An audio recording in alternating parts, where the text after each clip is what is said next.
This is the cheapest HP Victus in the market.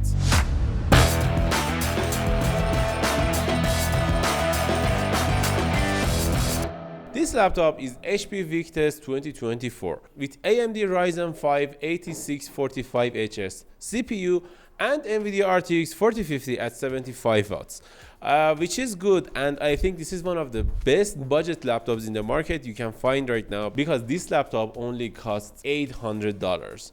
A little more or a little less depends on your region. Let's start with the body and chassis design. This laptop made from plastic in all dimensions. It has plastic shell, plastic lid, but the plastic feels nice and it feels good. I can say it doesn't feel premium, but it doesn't feel cheap too. Overall, I can say I like the design and build quality here, and I should say HP almost fixed the screen wobble issue.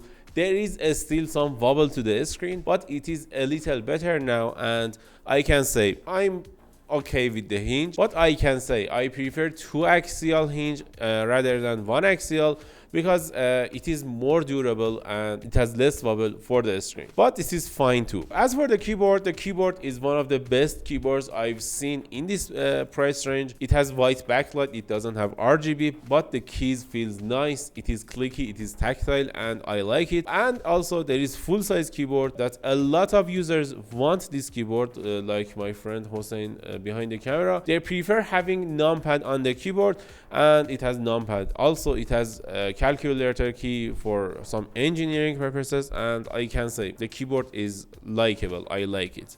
As for the trackpad, it doesn't have a good quality. It is a plastic trackpad, but it is fine. It is acceptable. There is nothing wrong with it, but it is not perfect too, and it is okay. As for the ports, I don't like this composition here, because lots of my accessories supports USB Type-C, and I can say my phone charging cable is Type-C to Type-C. My microphone is Type-C to Type-C. My some of my external drives are Type-C to Type-C, and lots of my accessories are Type-C to Type-C, and I can't charge them, use them with this device, because there is only one Type-C port. It is 2024, and we shouldn't talk about it like this. I don't like USB composition here, and I think we should have 3 USB Type-A ports and 2 USB Type-C ports. If you saw our videos, you may know I really like SD card port, but for this laptop, I can't say I like the SD card port.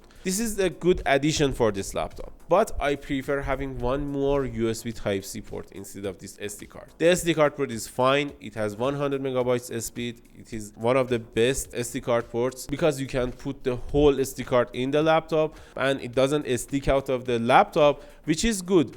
But I prefer having one more USB Type-C port. I can deal with not having SD card because there is dongles. But is there any dongles for Type-C? No, there is not. And I prefer having one more Type-C. And also there is RJ45 at 1 gigabits per second and HDMI 2.1, which is good. And there is charging port that can charge this laptop with up to 200 watts of power. And the weight of this laptop is almost okay, because it weighs around 3 kilos with the charger, which is good. And I can say it is portable enough, but there is no other options in this price range, so we should deal with it. For this section, I can give this laptop an 8 out of 10. I took 2 scores for the USB composition, and it is just not acceptable to have one USB Type-C port in 2024. As for the screen is a 15.6 inch 144 Hz 1080p at 63% sRGB color coverage, which is not enough even for gaming. I don't like the color accuracy of the screen, because as the first second you are looking at this screen, you are noticing that this is not a good screen. The screen brightness is almost 300 nits, which is good, but the color accuracy is just not acceptable for me. I prefer having 100% sRGB, and it's a huge miss for HP. If it could have a better screen, it could be one of the best, or even the best sub $1,000 laptop in the market. For the screen, I can give this laptop a 6 out of 10 score. Okay, let's talk about performance. This laptop right here, as I said earlier, has AMD Ryzen 5 8645HS CPU with NVIDIA RTX 4050 at 75 watts. This model right here has 32 gigabytes of RAM at 56 megahertz, or as my friend like to say, 5600 mega transfer per second. And it is fine, I can say, but it is good for this price range. And there is some problem in the performance part. I will talk about it later in the video, but I should say, as for the CPU, I was happy with the result. What results? The benchmarks. We tested Cinebench R23 in this laptop, and we got almost 12,000 scores in Cinebench R23, which is a test that can show us how well the CPU can perform and the CPU cooling can perform in a 10 minutes runtime test, which is good. In Cinebench 2024, we got 727 scores, which is good, but in the GPU test, we got almost 8,400 score. I was not happy with the GPU score. Why? The cooling system in this laptop is not that good. It's not like a gaming laptop. It's more like a programming or consumer laptop. It's not for a gaming laptop. There is too little fans over the motherboard and only 2 heat pipes. And because of that, the GPU cannot be cooled down easily. And because of that, there is some problem in the GPU side, but the CPU is working fine. And I can say, if you want to use this laptop as a GPU heavy machine for your GPU heavy tasks, don't buy it. It is not good for that kind of tasks. But if you want to buy this laptop for its CPU, for overall performance, I can say this is a good laptop. We tested Geekbench 2 in this machine and we got 11,500 scores, which is good.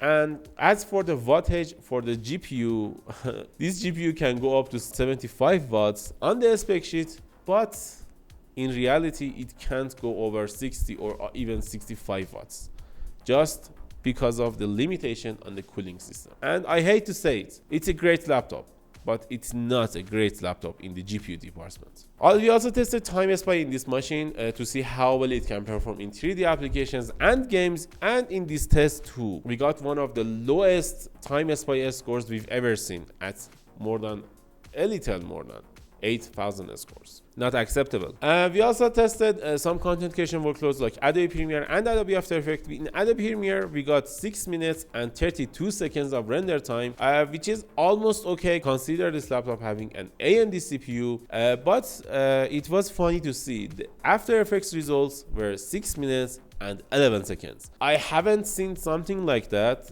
That's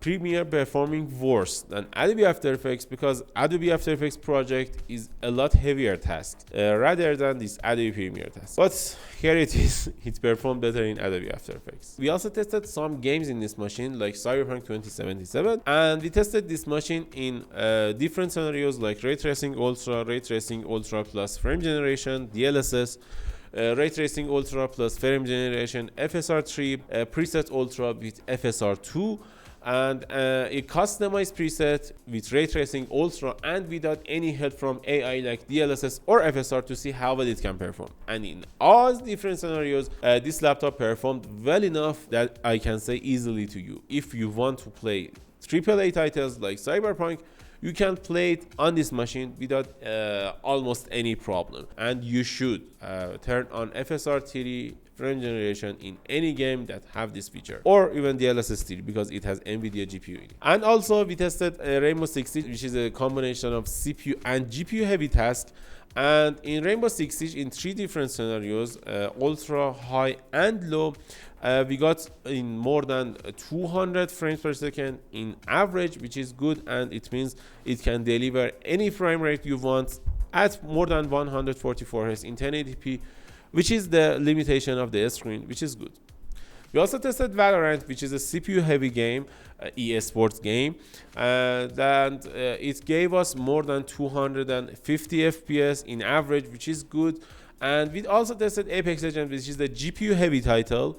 In 1080p, we got 130 FPS in average, in ultra preset, and in low preset, we got 166. Because the GPU is the limitation for this laptop, we can see in the games, when we are lowering our quality presets, we can get better results, especially in medium preset or high preset. It's a pattern in every game. We also tested Shadow of the Tomb Raider and we got 99 FPS, which is good.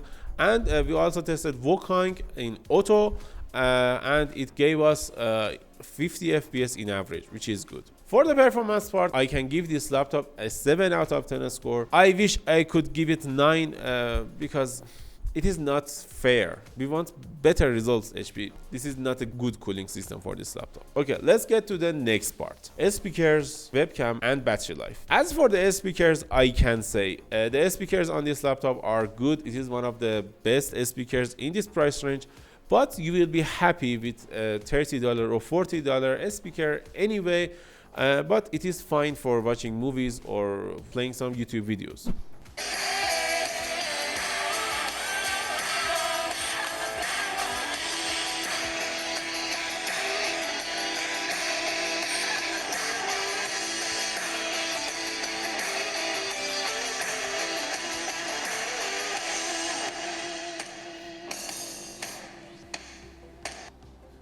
The webcam quality of HP Victus 15 2024, what do you think about it? Is it good or it is bad? It is a 720p webcam and I can say I like the quality even though it is 720p. What do you think about the mic quality? Tell us in the comments below. As for the battery life, HP puts a 70 watt-hour battery in this laptop and I can say this 70 watt-hour is well performed in this machine and we got I think more than 7 hours of battery life, which I can say to you that you can go through a day with this laptop without any problem because it has a mediocre screen and a power efficient CPU. So this combination with 70 watt-hour battery can get you through a day without any problem. In conclusion, I can say I like this laptop, but there is some problem in some scenarios like GPU performance that you should consider, or consider having only one USB Type-C port and deal with it till 2029 or something like that, in 4 to 5 years that you want to use this laptop for.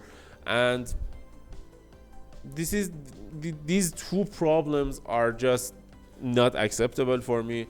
But I can give this laptop a 7 out of 10 score, which means it is okay to have this laptop, but be thoughtful about the problems this laptop has. What do you think about the HP Victus 15 2024? Tell us in the comments below. And if you like this video, don't forget to like and subscribe.